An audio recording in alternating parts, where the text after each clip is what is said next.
Boa noite a todos, sejam todos bem-vindos aqui ao Monte Alverne, nossa casa do caminho, um parque espiritual, que já está aqui, nesse local realizando seus trabalhos há 40 anos. Esse ano a gente completou 40 anos. E então é com alegria que a gente está aqui mais um sábado para poder estudar um pouco, do conhecimento espiritual, que é tão fundamental e tão imprescindível, para a nossa caminhada aqui na Terra. Sem esse conhecimento espiritual, a gente não consegue seguir nas direções, que precisamos seguir para realizar o que estamos aqui para realizar espiritualmente, Então, as palestras públicas ao sábado são momentos de estudo e também de tratamento espiritual, Como a espiritualidade aqui nos orienta, esse trabalho de quarta-feira à noite, de sábado à noite, como é lido na quarta-feira, no dia de tratamento espiritual, é lido aqui, que esse trabalho também é assistido pela mesma equipe que assiste os trabalhos de tratamento espiritual de cura, Então, é isso. E hoje estamos aqui com a feliz presença, do nosso amigo querido Francisco Araújo, Chico? Ou apenas Chico? Com a palestra Código Penal da Vida Futura. O Chico estava aqui me lembrando que é um capítulo do livro Céu e Inferno, E na divulgação saiu Uma Visão Espírita. Então, é esse o tema da nossa palestra de hoje à noite. E aí teremos o comentário inicial antes da palestra com o nosso querido Acácio.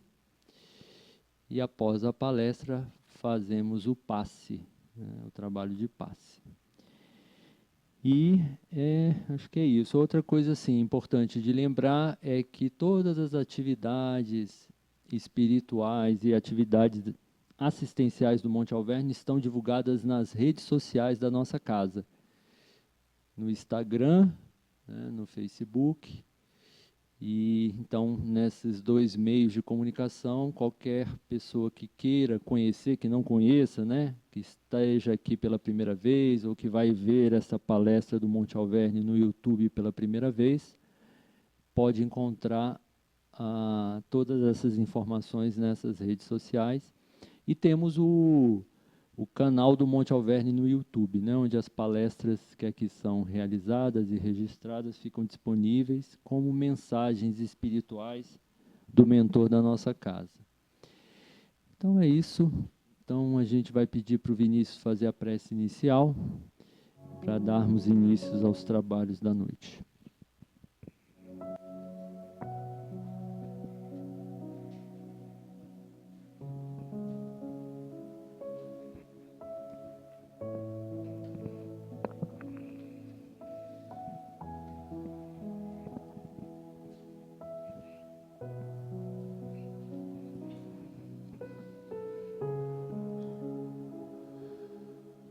Aqui estamos, Senhor, mais uma vez, reunidos em Teu nome.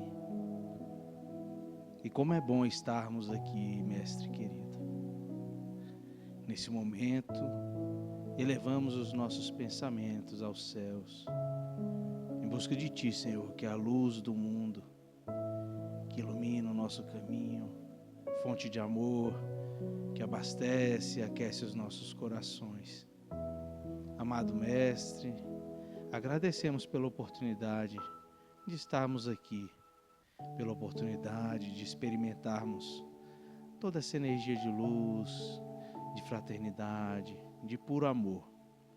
Senhor, agradecemos por todo o suporte que recebemos dos Teus mensageiros, que tanto nos acompanham e amparam constantemente, por mais que muitas vezes não percebamos Sua presença, Senhor. Sabemos que contamos com todo esse suporte dos nossos amigos espirituais. Que essa noite, Mestre querido, preencha a nossa consciência melhore nossos pensamentos, traga mais paz ao nosso espírito, traga mais amor ao nosso olhar, à nossa conduta, à nossa fala, ao nosso modo de agir.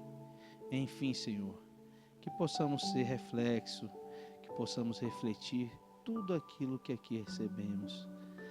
Agradecemos por tudo, Senhor, que possamos seguir sob Tua proteção e Teu amparo, hoje e sempre, que assim seja.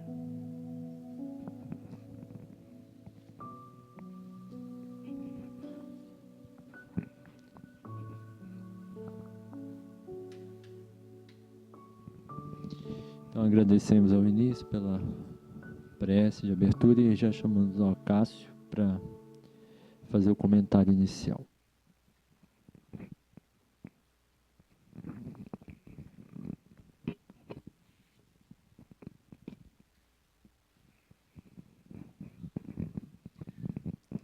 Caríssimos irmãos e irmãs, boa noite. A nossa leitura de harmonização é do livro Boa Ideia, pelo Espírito de Pastorino, e a psicografia é do fundador desta casa, Ariston Teles.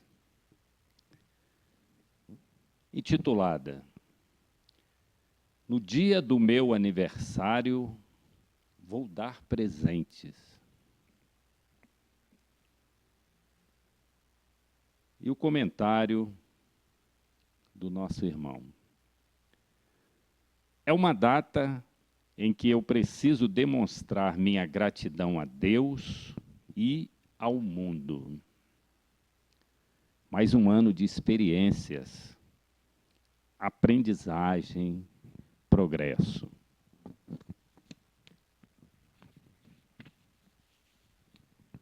Mais uma etapa na escola da vida. Tenho que retribuir.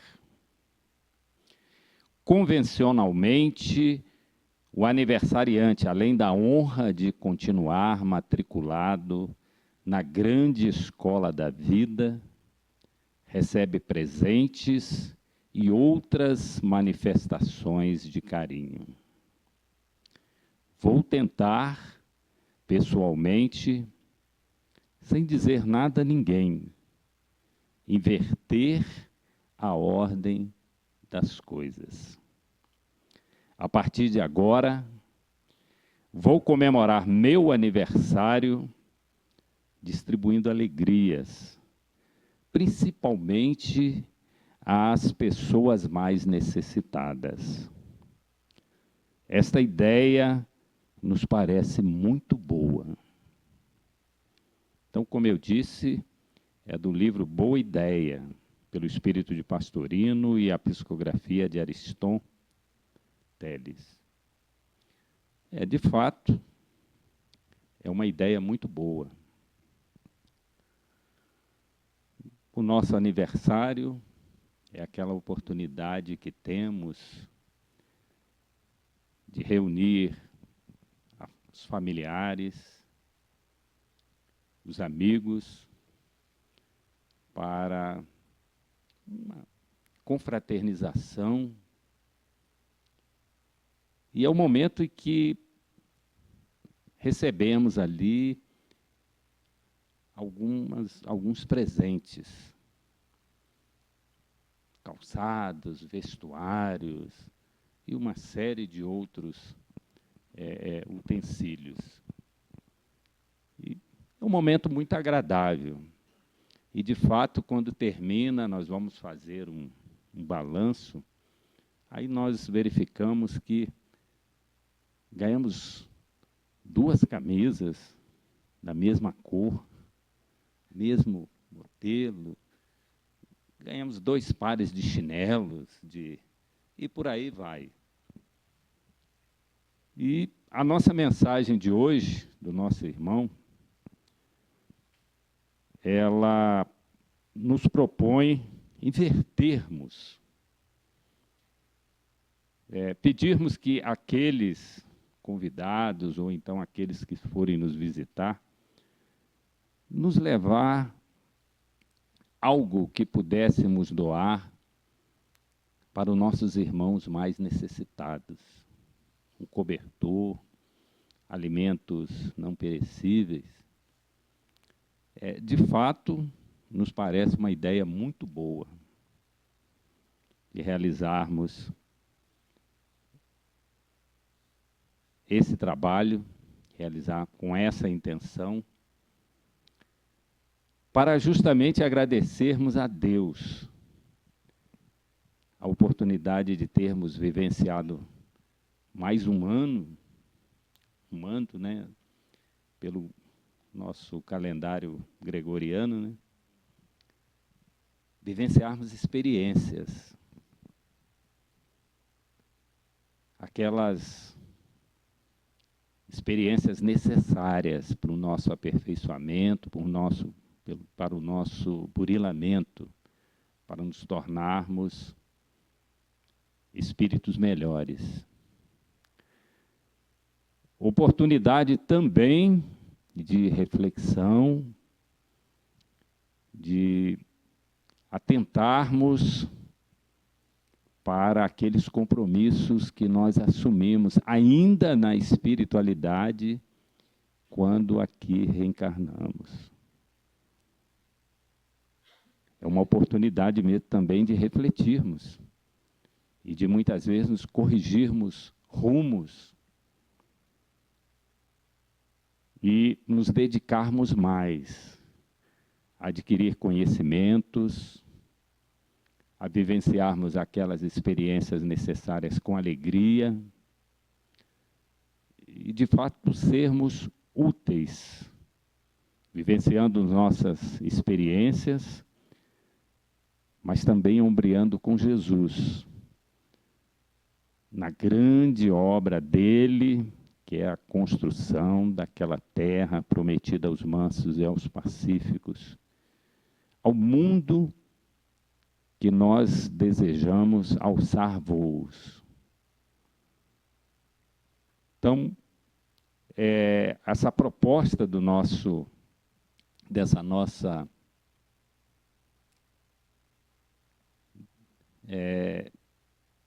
que o nosso irmão colocou é justamente invertermos, ao invés de sermos o destaque, sermos o homenageado.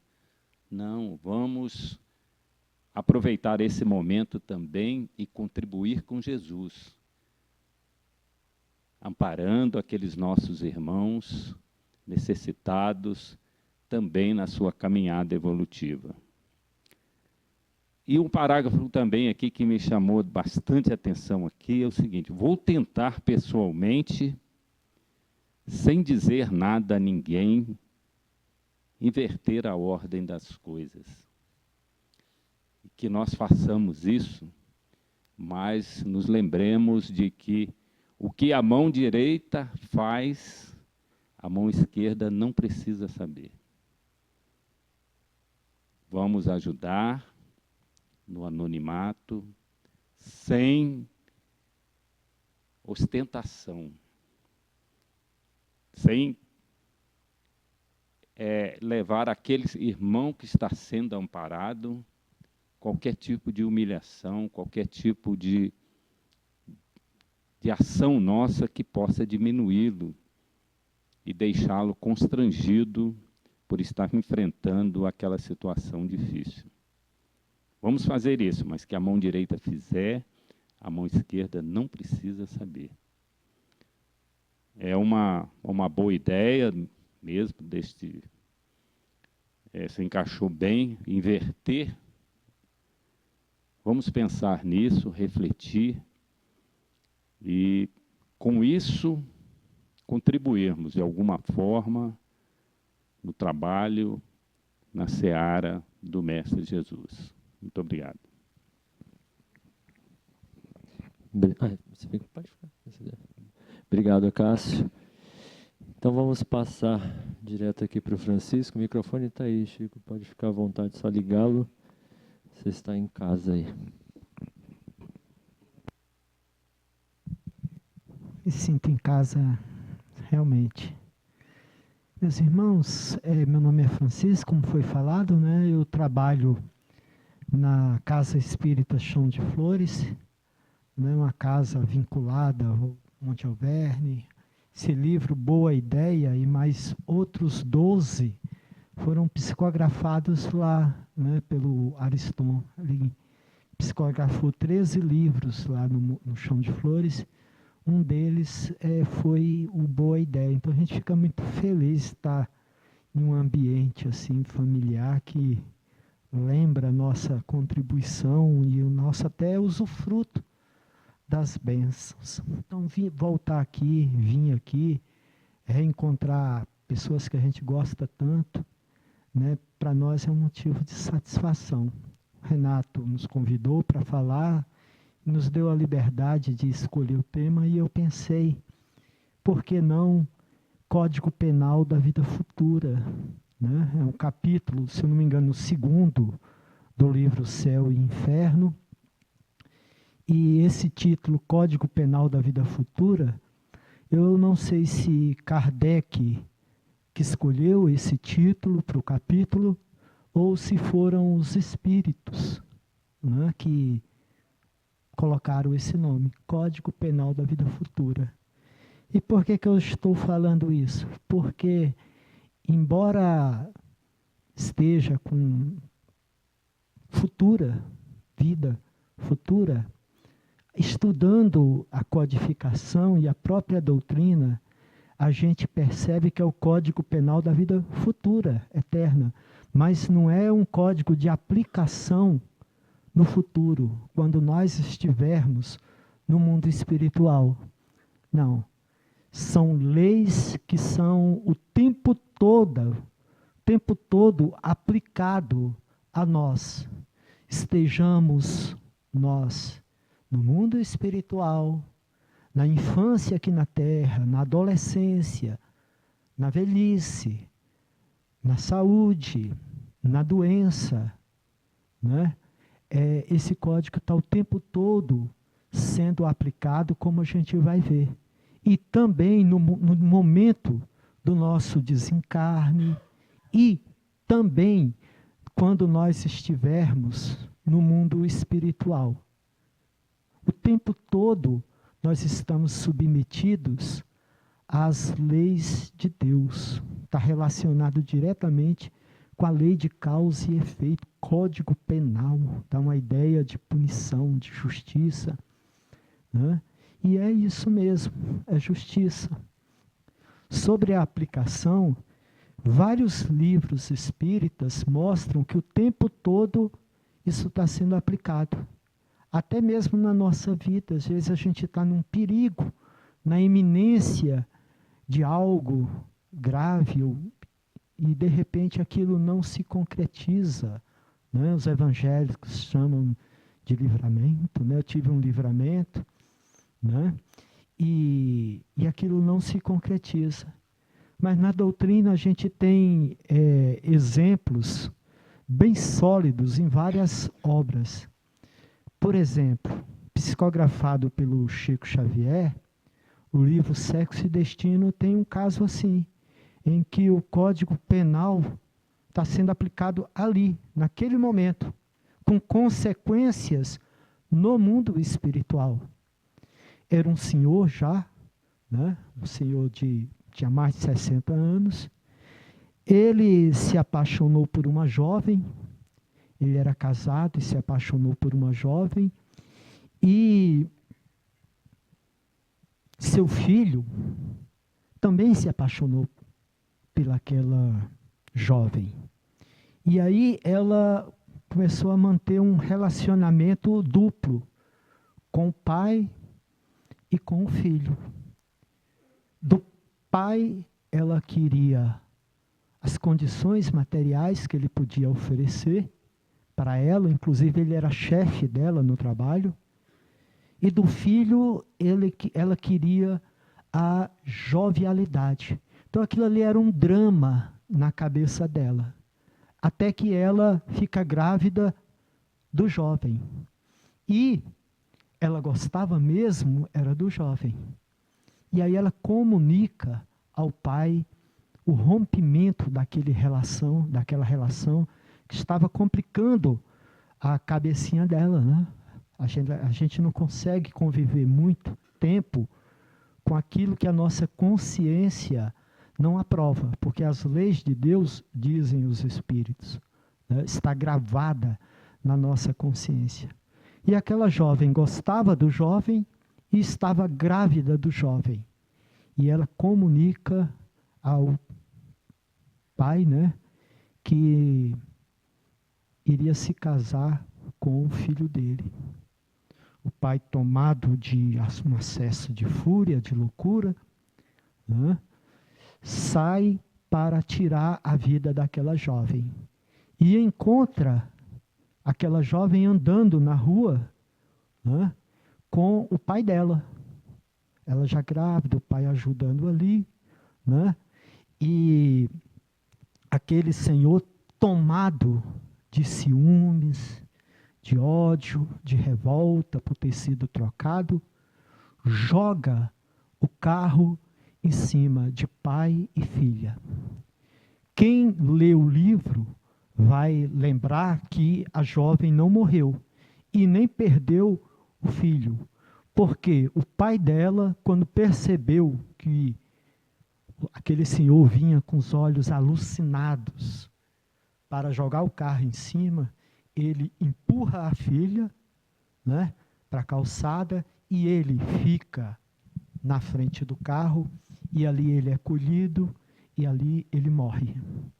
Então isso foi considerado no mundo espiritual um crime muito grave, porque ele estava mexendo com destinos de um espírito que ia reencarnar, o filho, o neto dele, no caso, né? Destino da jovem, destino do pai da jovem, da família, né? Do restante da família do pai da jovem, que inclusive tinha uma filha que ele achava que era adotada e era dele mesmo. Então isso foi considerado, no mundo espiritual, um crime gravíssimo. E como nós falamos, as leis divinas, né, elas estão gravadas na nossa consciência. E o livro mostra que já começou a correr no mundo espiritual um processo, igual um processo criminal aqui na Terra. Testemunhas estavam sendo ouvidas, diligências ao local do crime, diligências ao local onde a família, né, várias providências estavam sendo tomadas. E a própria consciência daquele irmão também estava agindo. E ele não suporta a dor do que ele causou, e há um desequilíbrio orgânico, ele desenvolve ali um AVC, um acidente vascular cerebral, e vai parar numa cadeira de rodas, quase morre, não morre, fica ali balbuciando, e no mundo espiritual, o código correndo, um processo correndo. E uma das condições, tamanha gravidez, daquilo que a gente chama hoje de feminicídio, que aquele espírito estava sendo, né, uma das consequências, estava sendo pedido o banimento espiritual dele da colônia de origem. Ou seja, não se tratava só dele desencarnar e ir para um umbral, ou pior, ir para as trevas, mas ele não ter mais o direito de retornar à colônia de origem dele. É como se André Luiz desencarnasse e não pudesse nunca mais voltar a nosso lar. Então, embora se chame Código Penal da Vida Futura, ele se aplica o tempo todo.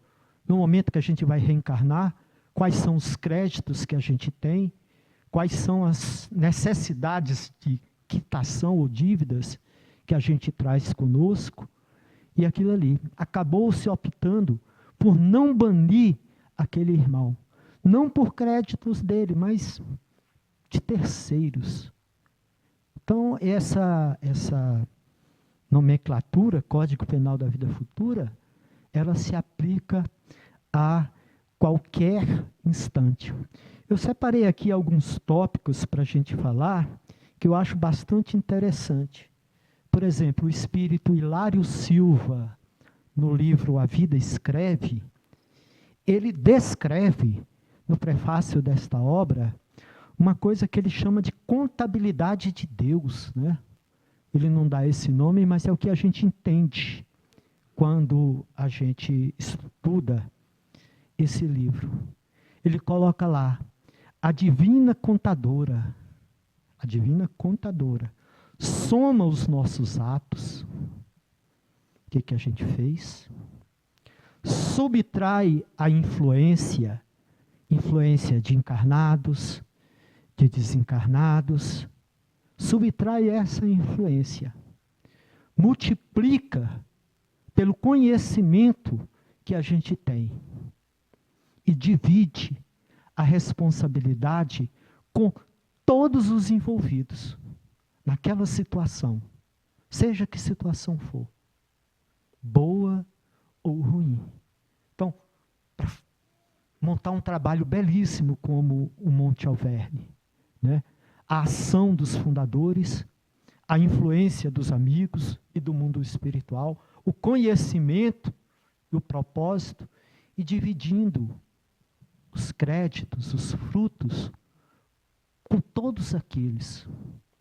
Emmanuel nos diz, numa mensagem de título Remuneração Espiritual, que todas as vezes que a justiça divina, olha o Código Penal aí funcionando, for executar uma sentença que nós mesmos lavramos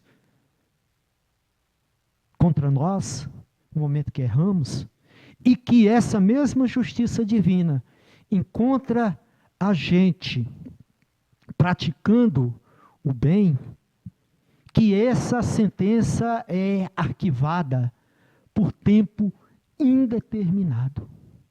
Ou seja, um desencarne, uma doença grave, tudo isso pode ser mudado de acordo com o nosso comportamento, para acontecer, para se antecipar, ou para não acontecer mais. Não acontecer mais. E isso de acordo com o quê? Com o nosso conhecimento. Um domingo, lá nos idos de 1996, estava eu, Ariston e o Eugênio, debaixo de um pé de manga lá, no Alta de Souza hoje, né, o antigo Chão de Flores, quando chegou a notícia do acidente que um avião tinha caído com aquela banda, Mamonas, né?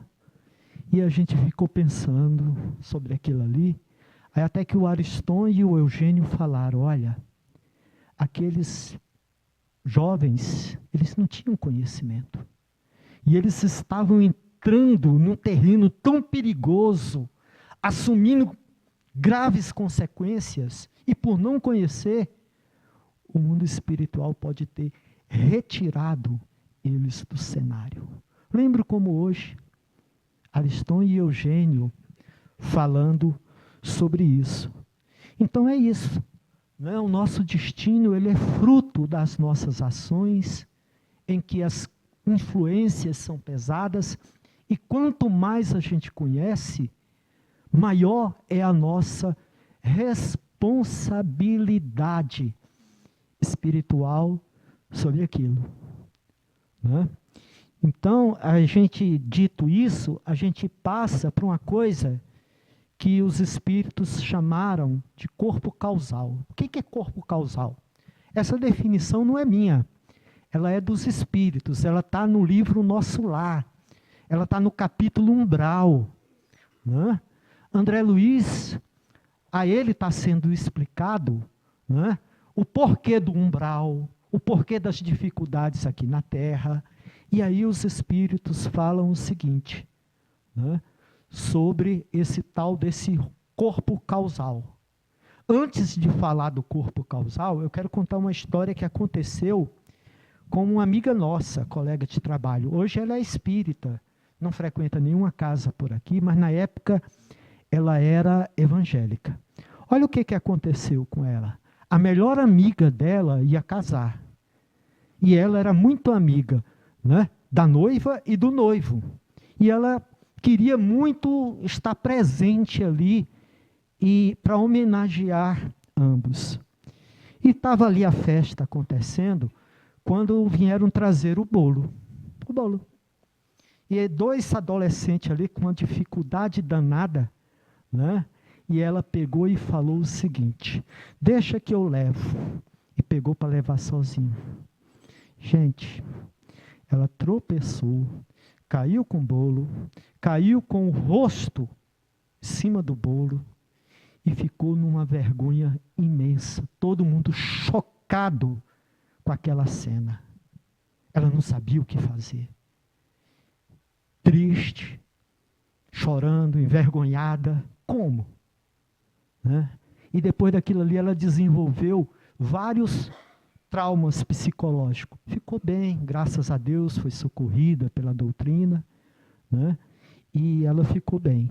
Então o corpo causal é mais ou menos isso. A gente está numa festa no mundo espiritual, onde está todo mundo bem trajado, com traje que aquela festa exige. E de repente você percebe que você é a única pessoa que está em desacordo com aquele figurino. É como se todo mundo estivesse arrumado e você estivesse ali com roupas de morador de rua, cheirando mal. Então é explicado para André Luiz isso, que a vida espiritual, no mundo espiritual, é como se fosse uma festa. E as nossas dívidas espirituais, elas se mostram nos envergonhando no mundo espiritual com aquilo que a gente fez na Terra e em outras existências, porque as reencarnações são solidárias. Então os espíritos explicam para André Luiz que isso é o corpo causal, mostrando as consequências em nós mesmos, porque o código ele não se aplica apenas a passado, presente e futuro, ele está gravado em nós. Então o corpo espiritual, perispírito, tem várias camadas. Corpo mental, corpo vital, duplo etérico, né? E corpo causal aqui falado. E aí é explicado, né, em nosso lar, que esse corpo causal é uma espécie de roupa imunda. Roupa imunda mostrando as nossas deformidades morais. Um criminoso, imagine, com as mãos ensanguentadas, ali, o remorso, o tempo todo mostrando aquelas mãos ensanguentadas. Então, o corpo causal é isso, é mostrando em nós o resultado das nossas obras. Então, é como se fosse essa roupa suja, ela precisa ser lavada. E onde você encontra a lavanderia, depende. Se você está na terra e você desencarna, você se despoja um pouco disso nas regiões umbralinas. Por isso que essa definição está no capítulo umbral. Agora, se você está no mundo espiritual, já foi socorrido, e aquilo, a vergonha do débito não quitado, como diz Emmanuel, a vergonha do vício não vencido, como diz Emmanuel também ainda, você só tem um recurso: reencarnar, para lavar no tanque da vida física esta roupa imunda chamada corpo causal, que está registrado em nosso perispírito. Aí continua a explicação. Você vem aqui para a Terra, porque você está, é uma festa lá em cima, lembremos que é uma festa.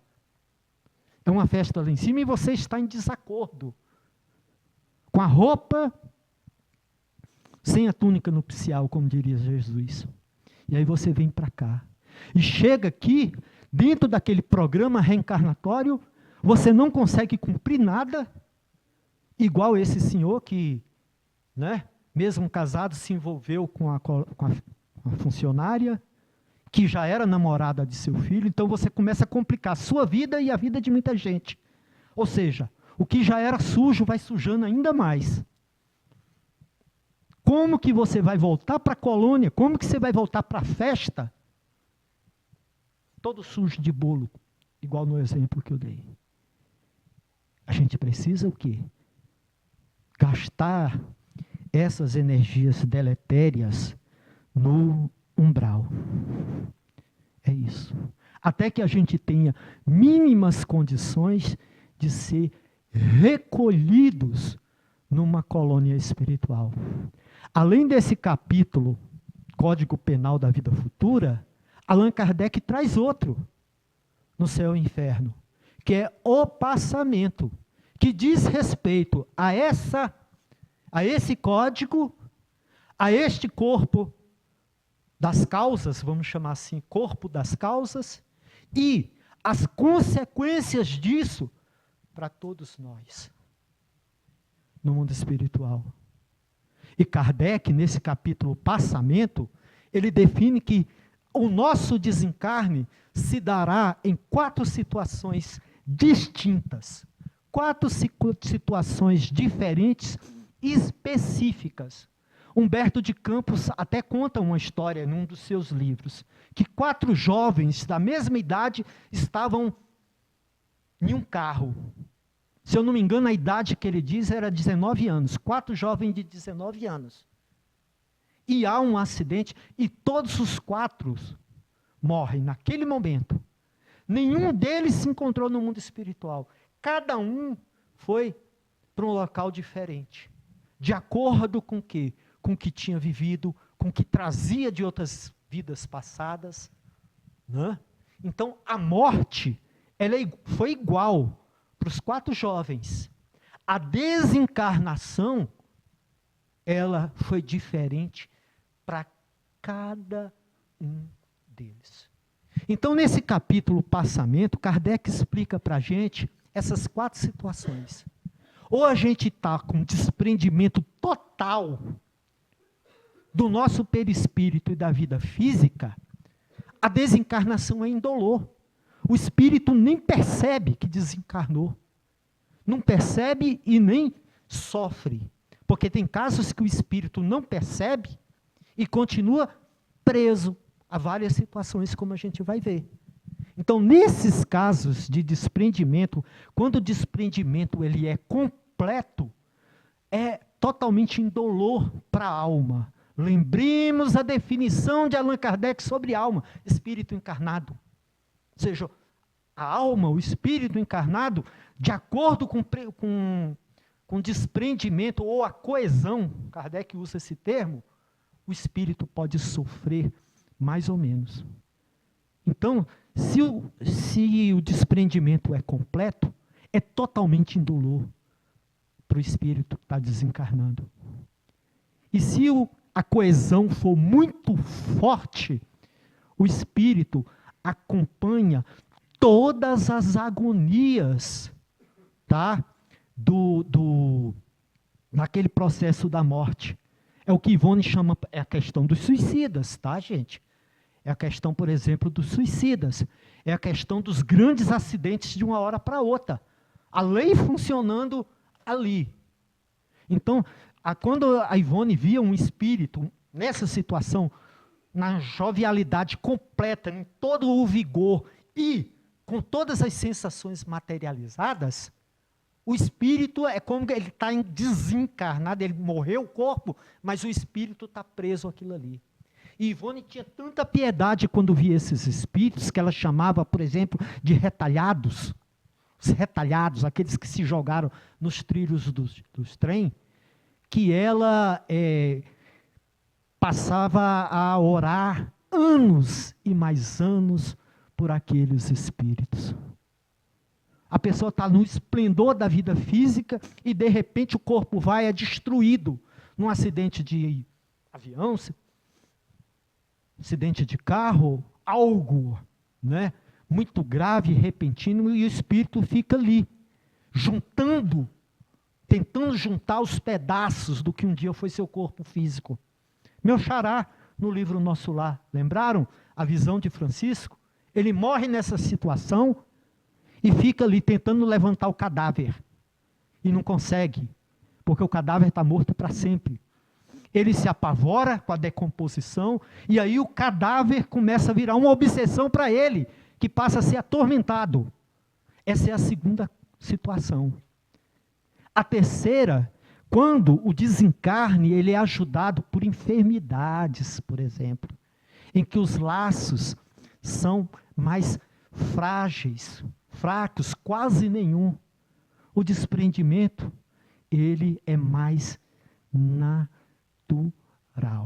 Mas Kardec ainda traz uma quarta situação, em que o espírito se consegue se desvencilhar do corpo físico, mas ainda está ligado, de alguma forma, àquilo que Kardec falou, colocou como algo de material que a alma leva para o mundo espiritual.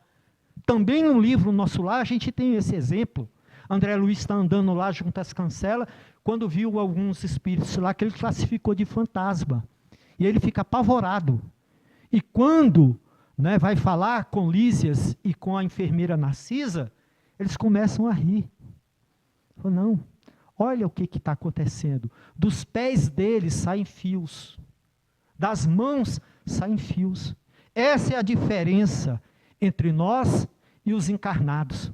Isso são espíritos elevadíssimos, que estão dormindo na terra e desdobram-se do corpo espiritual e vêm até aqui a colônia, ver os seus, ajudar em alguma coisa.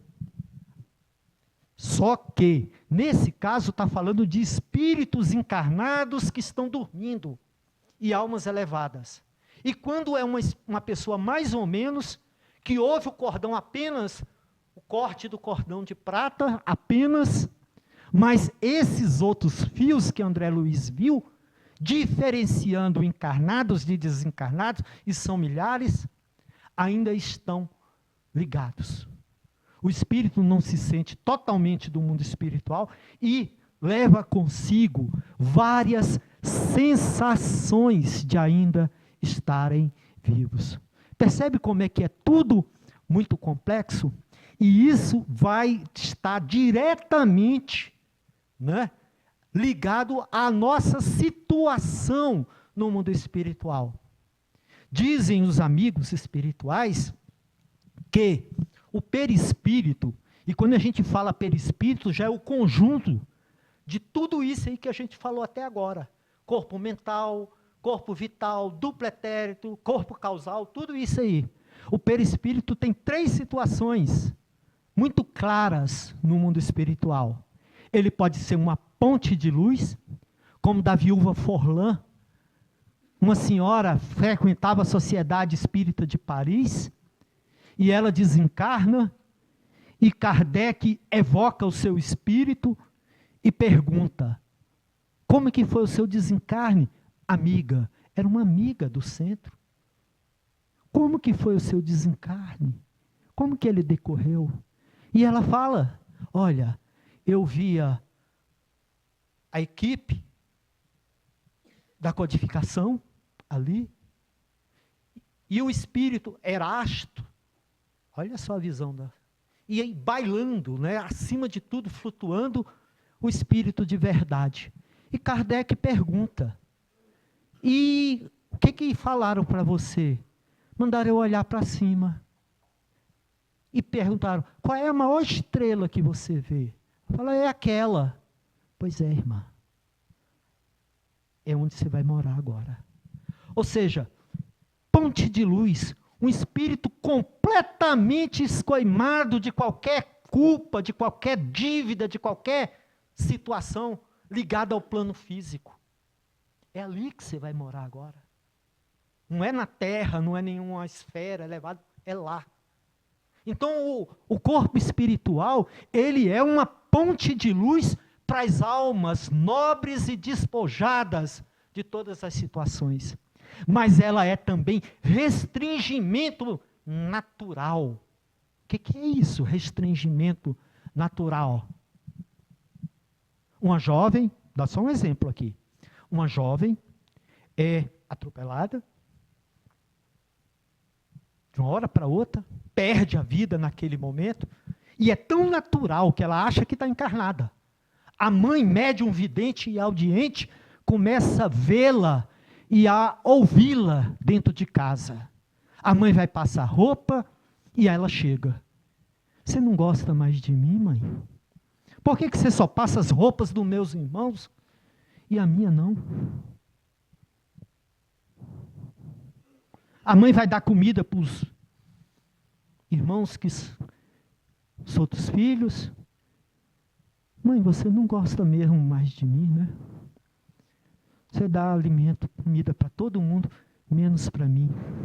E aquela senhora que via e ouvia, mediunidade não tem a ver com conhecimento nem ser espírita, porque ela não era espírita. Equivocadamente ela falava: minha filha, você morreu. E aquela jovem entrava em desespero, porque para ela estava encarnada. Encarnada. E André Luiz fala no Conduta Espírita que há espíritos que não acreditam que existem espíritos, porque eles não acreditam que estão desencarnados e nem percebem. Restringimento natural. Ou seja, a gente desencarna, a gente não vai voltar. Chico e outros, sim. Talvez a gente não. A gente desencarna e continua sendo aquilo que a gente foi aqui na Terra. Uma vez eu tive um desdobramento. Eu vi meu corpo lá dormindo em cima da cama e eu olhando aquelas duas coisas, né? Eu e eu. E eu comecei a pegar. Peguei meu pulso, senti tudo. Falei, meu Deus, é tudo tão igual. Quem sou eu? Eu sou esse aqui que está em pé ou eu sou aquele ali que está dormindo? Restringimento natural. E eu pensei agora, e se eu tivesse morrido? Para onde eu iria? De pessoas nessa Com quem situação? Eu iria? E enxerga carcerária. Olha o código funcionando aí. Obreiros da vida eterna, desencarnação e sepultamento de Dimas. André Luiz vai assistir. Daí a pouco ele escuta um choro e um lamento de dor. Aí ele procura, alguém está chorando, alguém está sofrendo, e olha para o lado e vê uma sepultura, com uma jovem, uma senhora, presa ao corpo em decomposição. E ele via, o cordão não era prato, ele diz lá que era negro. Tamanhas vibrações pesadas que passavam do cadáver para o espírito e do espírito para o cadáver.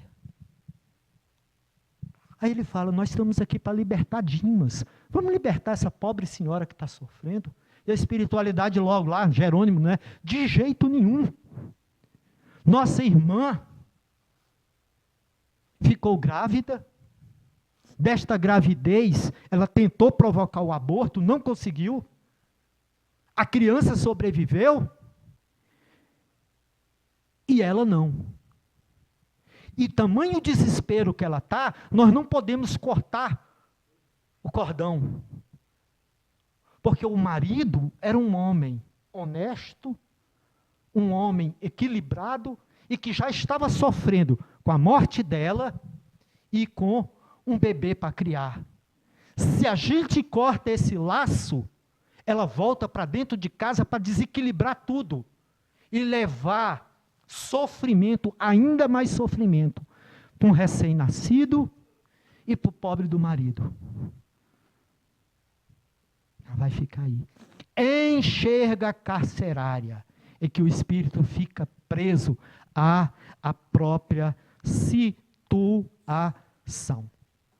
Depois desse capítulo, passamento, que envolve tudo isso, Allan Kardec continua desenvolvendo as nossas situações no mundo espiritual. Espíritos felizes, ele vai trazendo vários capítulos para a gente. Espíritos felizes, onde um deles é a viúva Forlã, há pouco citado. Outros eram colegas, Sanson, né? Outros colegas ali mesmo, espíritos elevados, da Sociedade Espírita de Paris, um capítulo dedicado aos criminosos desencarnados, das almas medianas, um capítulo para os suicidas. Então, a lei, ela está o tempo todo agindo e reagindo sobre nós. não há privilégios, não há castigos. Há simplesmente a lei funcionando, com seus atenuantes. Por isso que é bom no aniversário sair dando o sapato que ganhou em dobro, a calça que ganhou em dobro, ajudar um doente, visitar um enfermo. Ou seja, toda a caridade funciona como atenuante diante de nós, envolvendo a nossa situação e o futuro nosso no mundo espiritual. Um espírito procura, se manifesta através do Chico Xavier, que começa a dizer, olha, tem que aplicar anestesia no cadáver, tem que aplicar anestesia no cadáver.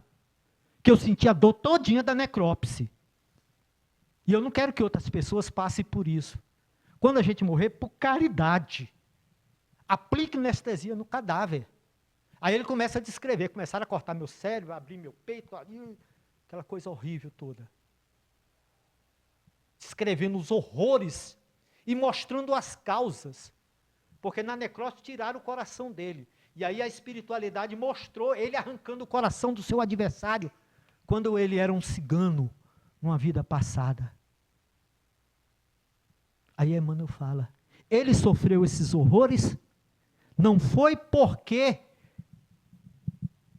o cadáver não estava anestesiado, mas porque ele só pensava nele, no egoísmo dele, no dinheiro dele, nos bens dele, tudo ele para ele.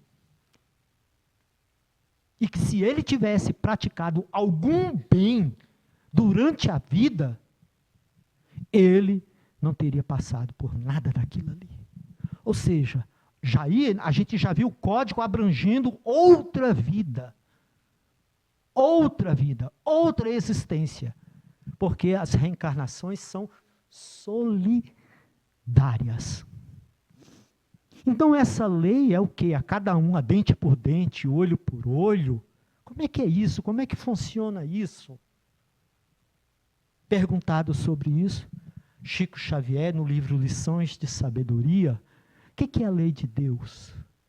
Foi perguntado para ele. Ele fala, a lei de Deus é amor. Como assim, Chico? Lei de Deus é amor? Isso é muito vago. Amor? Como assim amor? Só amor? Como que é? Aí Chico falou assim, não. A lei de Deus é justiça e misericórdia. E aí, ele deu um exemplo belíssimo sobre o código da vida futura, envolvendo ninguém menos que o próprio Cristo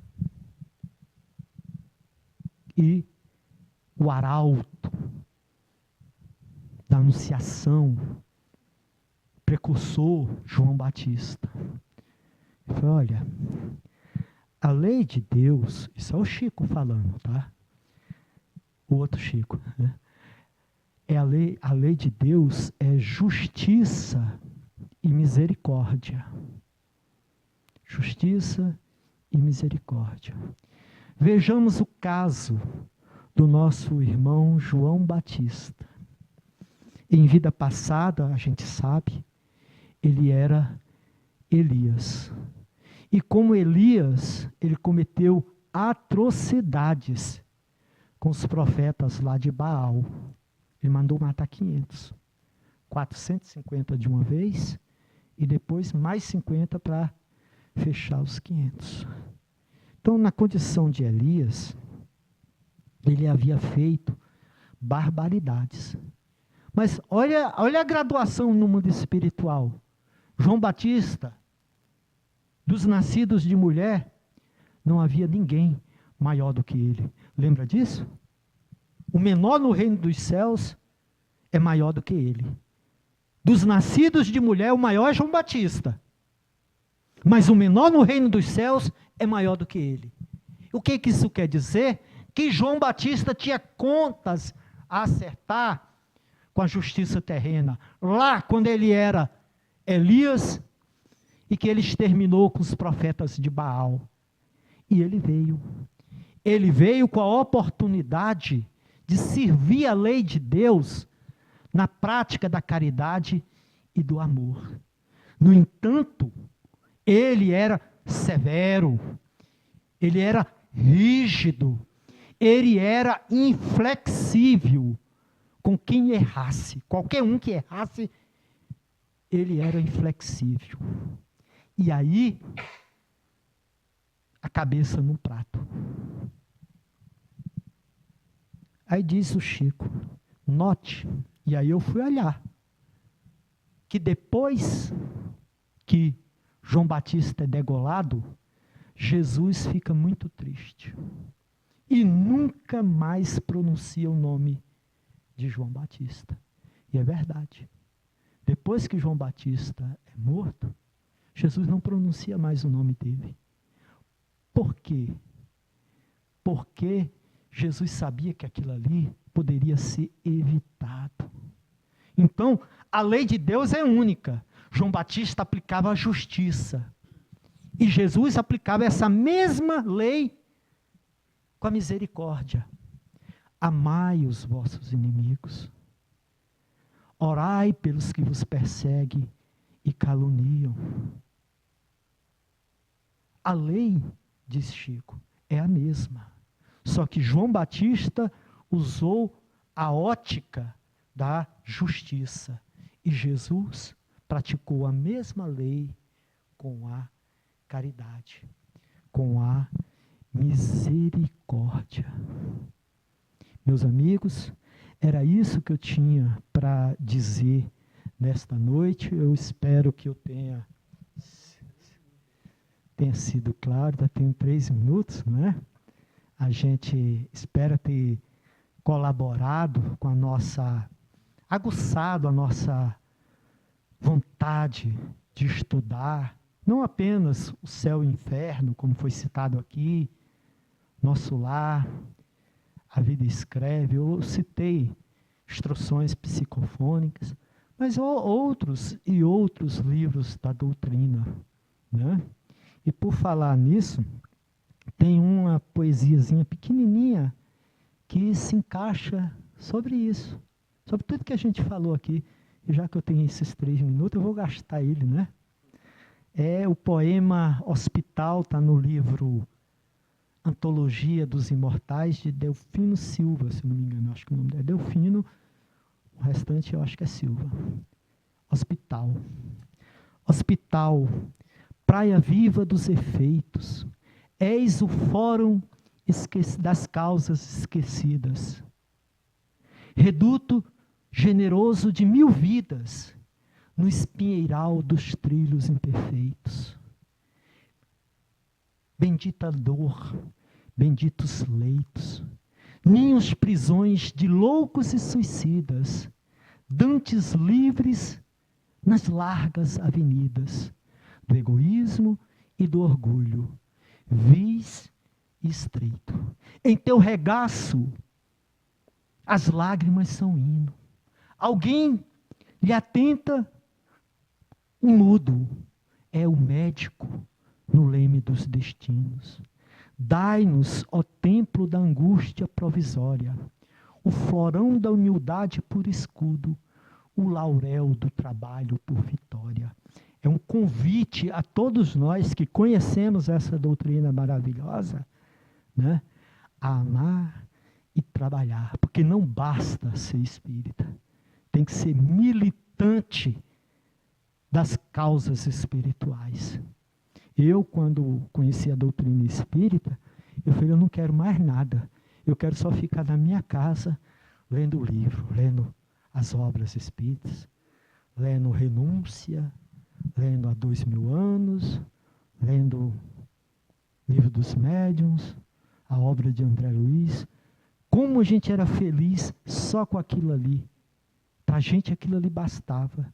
Para a doutrina não basta. A gente tem que se expor, né? Eu não gosto de falar em público, não conseguia falar em público, né? Uma das grandes dificuldades minha era com a timidez mesmo, acentuada, forte. E a doutrina exigiu que eu virasse palestrante, né? Aí eu estou aqui para contribuir do jeito que posso. Mas eu tinha uma vergonha danada de falar em público. Primeira vez, gente, eu segurava, eu tremia tanto, né, que eu quase que arranquei a toalha da mesa. Então, a doutrina, ela pede para a gente desprendimento, coragem, a gente vencer, tentar vencer os obstáculos. É fácil eu falar de algo que eu venci, que é a timidez. Mas tem outras coisas que a gente tem que se esforçar para vencer. Porque, afinal de contas, como disse Allan Kardec, né, como diz, né, o Espírito de Verdade, reconheça o verdadeiro espírita pela sua transformação moral e pelos esforços em domar as suas inclinações. Domar a timidez é fácil, difícil é domar o homem velho, que ainda tem dentro de mim, que ainda tem dentro de nós. Mas o corpo causal está aí, a lei de causa e efeito está aí, o código está aí, nos ajudando a vencer tudo isso. Muito obrigado.